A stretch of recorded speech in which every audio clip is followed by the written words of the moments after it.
गजानन माधव मुक्तिबोध जीवन परिचय। गजानन माधव मुक्तिबोध 13 नवंबर 1917 जन्म, मृत्यु 11 सितंबर 1964। 20वीं सदी के सबसे प्रमुख हिंदी कवियों, निबंधकारों, साहित्यिक और राजनीतिक आलोचकों और कथा लेखकों में से एक थे। मुक्तिबोध को सूर्यकांत त्रिपाठी निराला के साथ भारत में आधुनिक हिंदी कविता के अग्रदूत के रूप में जाना जाता है। वे हिंदी साहित्य के प्रयोगवाद आंदोलन और 1950 के दशक की नई कहानी और नई कविता आधुनिकतावाद के अग्रणी व्यक्ति थे। उन्हें भारतीय साहित्य में नई आलोचना के उदय में भी एक केंद्रीय व्यक्ति माना जाता है। वे नया खून और वसुधा सहित कई प्रसिद्ध हिंदी पत्रिकाओं के सहायक संपादक रहे थे। मुक्तिबोध का जन्म मध्य प्रदेश के श्योपुर में हुआ था। उन्होंने अपने जीवन की शुरुआत तार सप्तक नामक संकलन श्रृंखला 1943 के प्रथम खंड में शामिल 7 कवियों में से एक के रूप में की थी, जिसने हिंदी साहित्य में छायावाद या रोमांटिकतावाद के प्रचलित आंदोलन के से संक्रमण को चिह्नित किया। हिंदी कविता में प्रयोगवाद और प्रगतिवाद की शुरुआत ने अंततः नई कहानी आंदोलन या आधुनिकतावाद के निर्माण को जन्म दिया। ब्रह्म राक्षस मुक्तिबोध की प्रयोगात्मक कविताओं में सबसे प्रभावशाली कृति मानी जाती है, जो आदर्शवादी कल्पना के उपयोग के लिए विख्यात है। यह कविता समकालीन बुद्धिजीवी का चित्रण है, जो पूर्णतावाद, अंतहीन गणनाओं और बाहरी वास्तविकता की व्यक्तिपरक व्याख्या की अपनी भावना में इतना खो जाता है कि वह वास्तविकता से ही संपर्क खो देता है और अंततः एक मृत पक्षी की तरह मर जाता है और फीके पड़ जाते हैं। मुक्तिबोध मार्क्सवाद और अस्तित्ववाद से गहरे प्रभावित थे और उन्होंने समकालीन समाज के प्रति गहरा असंतोष व्यक्त किया। संजय के गौतम के अनुसार मुक्तिबोध उत्तर औपनिवेशिक भारत में सबसे प्रभावशाली मार्क्सवाद हिंदी कवि थे और हिंदी कविता में आधुनिकतावाद के संस्थापकों में से एक थे। 1953 के बाद प्रगतिशील लेखक आंदोलन के विघटन के बाद भी उन्होंने अपनी प्रगतिशील लकीर दिखाना जारी रखा और अपने करियर के बाकी समय में उन्होंने यशपाल जैसे लेखकों के साथ मिलकर साहित्य में आधुनिकतावादी और रूपवादी प्रवृत्तियों के खिलाफ अपनी वैचारिक लड़ाई जारी रखी। वह अपनी लंबी कविताओं के लिए जाने जाते हैं। ब्रह्म राक्षस। चांद का मुंह टेढ़ा। चांद एक कुटिल मुस्कान पहनता है। चांद का मुंह टेढ़ा।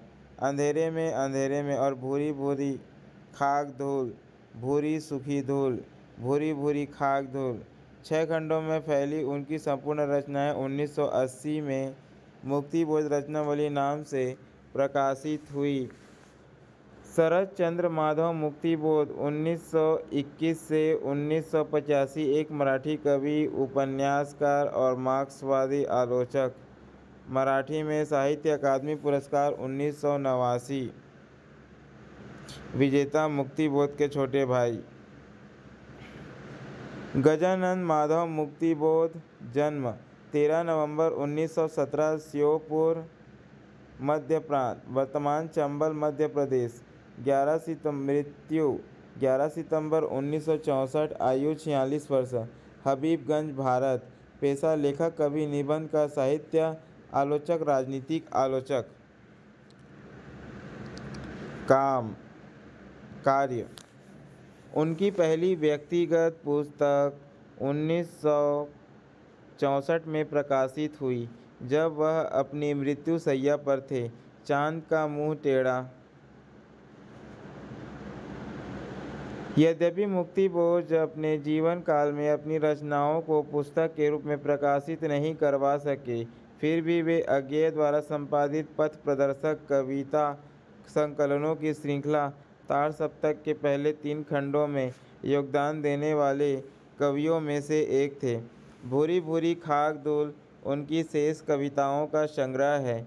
उनकी एकत्रित रचनाएं मुक्तिबोध रचनावली के रूप में प्रकाशित हुई, जिनका संपादन नेमी चंद जैन ने किया था। आज उन्हें हिंदी कविता में प्रगतिशील आंदोलन और नई कविता, आधुनिक कविता आंदोलन के बीच एक सेतु माना जाता है। मुक्तिबोध ने आलोचना के क्षेत्र में भी अपना नाम बनाया। भारत में भक्ति आंदोलन के विघटन पर उच्च जाति के प्रभाव पर उनके मजबूत विचार थे, जिसे उन्होंने आधिपत्य वाली उच्च जाति के खिलाफ निचली जाति के विद्रोह के रूप में देखा था। साहित्यिक आलोचना में उन्होंने जयशंकर प्रसाद की कामायनी पर एक आलोचनात्मक कार्य लिखा, जिसका शीर्षक था कामायनी एक पुनर्विचार, एक साहित्यिक की डायरी, जिसे पहली बार साप्ताहिक नया खून में उनके कॉमन के लिए लिखा गया था और बाद में वसुधा पत्रिका 1957 से 60 में जारी की रखा गया। उनकी साहित्यिक और सामाजिक राजनीतिक आलोचना की झलक और उनके सोचने के तरीके की अंतर्दृष्टि प्रदान करता है और पहली बार 1964 में प्रकाशित हुआ था। यह लेख तीसरा क्षण के लिए सबसे अधिक विख्यात है, जहां वह प्रेरणा के एक क्षण के बजाय रचनात्मक प्रक्रिया में प्रेरणा, अव्यक्तीकरण और अभिव्यक्ति के 3 क्रमिक चरणों की परिकल्पना के लिए प्राथमिकता दिखाता है। मीडिया उनके द्वारा लिखित और संवादों वाली एक हिंदी फीचर फिल्म सतह से उठता आदमी अनुभवी फिल्म निर्देशक मणि कौल द्वारा निर्देशित की गई थी और 1981 में कान फिल्म महोत्सव में दिखाई गई थी। 2004 में मुक्तिबोध की कहानी का नाट्य रूपांतरण ब्रह्मराक्षण का शिष्य सौम्यव्रत चौधरी द्वारा नई दिल्ली में प्रस्तुत किया गया था। उनके उपन्यास विपात्र को अंधे लोगों के लिए एक ऑडियो बुक में भी बनवाया गया। परंपरा 1960 के दशक की शुरुआत में उनकी कविताओं के पहले संग्रह चांद का मुंह टेढ़ा है के मरणोपरांत प्रकाशन के बाद साहित्य जगत में उनकी प्रतिभा को पहचाना।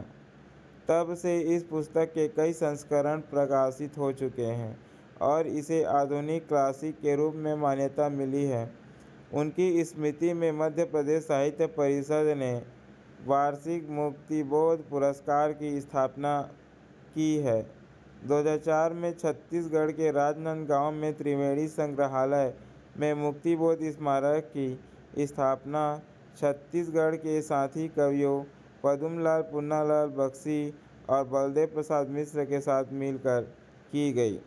ग्रंथ सूची: चांद का मुंह टेढ़ा है कविता संकलन 1964 भारतीय ज्ञानपीठ पुरस्कार। कठ का सपना लघु कथा संकलन 1967 भारतीय ज्ञानपीठ। सतत से उठता आदमी लघु कथा संकलन 1971 भारतीय ज्ञानपीठ। नई कविता का आत्मसंघर्ष तथा अन्य निबंध 1964 विश्व भारती प्रकाशन।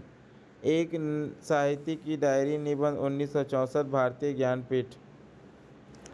विपात्र उपन्यास 1970 भारतीय ज्ञानपीठ।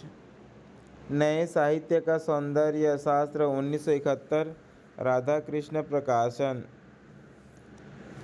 कामायनी एक पुनर्विचार 1973 साहित्य भारतीय। भूरी भूरी खाक धूल कविता संग्रह 1980 नई दिल्ली राजकमल प्रकाशन। मुक्तिबोध रचनावली नेमी चंद जैन द्वारा संपादित संपूर्ण रचनाएं 6 खंड में 1980 नई दिल्ली राजकमल प्रकाशन। समीक्षा की कहानियां 1982 नई दिल्ली राजकमल प्रकाशन। प्रतिनिधि कविताएं अशोक वाजपेयी द्वारा संपादित 1984 राजकमल प्रकाशन। अंधेरे में कृष्ण बलदेव वैद्य द्वारा अनुवादित 2001 रेनबो पब्लिशर्स ISBN। डबरे पर सूरज का beam 2002 national book trust. Muktibodh की कविताओं का संकलन 2004 साहित्य अकादमी। संजय के गौतम, आधुनिकतावाद और उत्तर औपनिवेशिक भारत में विभाजित व्यक्तिपरता का जन्म, मुक्तिबोध का एक अध्ययन, 1917 से 1964। साउथ एशिया रिव्यू, खंड 33, संख्या 1, 2012, 70 से 90। सोवियत साहित्य, सोयुज़ पिसाटेली, यूएसएसआर द्वारा 1947। विदेशी भाषा प्रकाशन, पृष्ठगृह। मुक्तिबोध का साहित्य एक अनुशीलन, शशि शर्मा द्वारा 1977। इंद्रप्रस्थ प्रकाशन। मुक्तिबोध विचारक, कवि और कथाकार, सुरेंद्र प्रताप द्वारा 1970। National Publishing House. मुक्तिबोध संकल्पनात्मक कविता, जगदीश कुमार द्वारा 1981। नचिकेता प्रकाशन। मुक्तिबोध का साहित्य विवेक और उनकी कविता, लल्लन रे द्वारा 1982। मंथन पव। मुक्तिबोध की आत्मकथा, विष्णु चंद्र शर्मा द्वारा 1984। राधाकृष्ण प्रकाशन, जीवनी। पाया पत्र तुम्हारा, गजानन माधव मुक्तिबोध और नेमीचंद्र जैन के बीच पत्र व्यवहार, 1942-1964। नेमीचंद्र जैन द्वारा संपादित, 1984। राजकमल प्रश्न। मुक्तिबोध, युग, चेतना और अभिव्यक्ति, आलोक गुप्ता द्वारा 1985। गिरनार प्रकाशन। जटिल संवेदना के कवि मुक्तिबोध, आलोक गुप्ता द्वारा 1993। पार्श्व प्रकाशन। प्रतिबद्धता और मुक्तिबोध का काव्य, प्रभात त्रिपाठी द्वारा 1990। वाग्देवी प्रकाशन। मुक्तिबोध का शिल्प, सौष्ठव, मधु श्रीवास्तव द्वारा 1992। जनार्दन प्रकाशन। मुक्तिबोध कवि और काव्य, मदन गुलाटी द्वारा 1994। सीडी प्रकाशन। मुक्तिबोध, मुक्तिकामी चेतना के कवि लेखक, अजय शुक्ला, 1964। Sanjay Book Centre. मुक्तिबोध की काव्य भाषा, क्षमा शंकर पांडे द्वारा 1995। शिल्पी प्रकाशन। मुक्तिबोध की कविता में व्ययार्थ बोध, शशि बाला शर्मा द्वारा शब्दा और शब्दापप। गजानन माधव मुक्तिबोध सृजना और शिल्प, रंजित सिन्हा द्वारा 1995। जय भारती प्रकाशन। मुक्तिबोध की कविताओं से गुजरते हुए लेखक, अनूप शर्मा, 1996। साहित्य भवन, प्रॉ लिमिटेड। मुक्तिबोध विचार और कविता, देवेंद्र कुमार जैन द्वारा 1998। तक्षशिला प्रकाशन। गजानन माधव मुक्तिबोध के काव्य में सामाजिक चिंतन, युवराज सोनटक्के, नई दिल्ली, न्यू भारतीय बुक कॉर्पोरेशन द्वारा 2000। मुक्तिबोध काव्य जनवादी चेतना के संदर्भ में, प्रेमलता कसवाला द्वारा। गजानन माधव मुक्तिबोध की काव्य रचनाओं में समाजवाद, 2001। अधरा प्रकाशन। मुक्तिबोध की काव्य भाषा, सनत कुमार, 2001। चिंतन प्रकाशन, कानपुर। मुक्तिबोध की काव्य कृतियों का अध्ययन, नाच देवता और कल और आज। मुक्तिबोध की कविताएं, हिंदी, 18 सितंबर 2008 को वेबैक मशीन पर संग्रहित। मुक्तिबोध की कविता, ए सिंगल शूटिंग स्टार, अंग्रेजी में अनुवादित, वेबैक मशीन पर 28 अक्टूबर 2009 को संग्रहित। ब्रह्म राक्षस का शिष्य, मुक्तिबोध की एक कहानी। मुक्तिबोध की काव्य प्रक्रिया, अशोक चक्रधर द्वारा। मुक्तिबोध की कविता, अशोक चक्रधर द्वारा 1975। मुक्तिबोध की समीक्षा, अशोक चक्रधर द्वारा। महान हिंदी कवियों का जीवन और कृतियाँ, मनोहर बंदोपाध्याय द्वारा 1994। B R pub house, ISBN 149। Muktibodh साहित्य में नई प्रवृत्तियाँ, 2013। दूधनासी। मुक्तिबोध हमारे समय में, आनंद प्रकाश और ऋचा चड्ढा।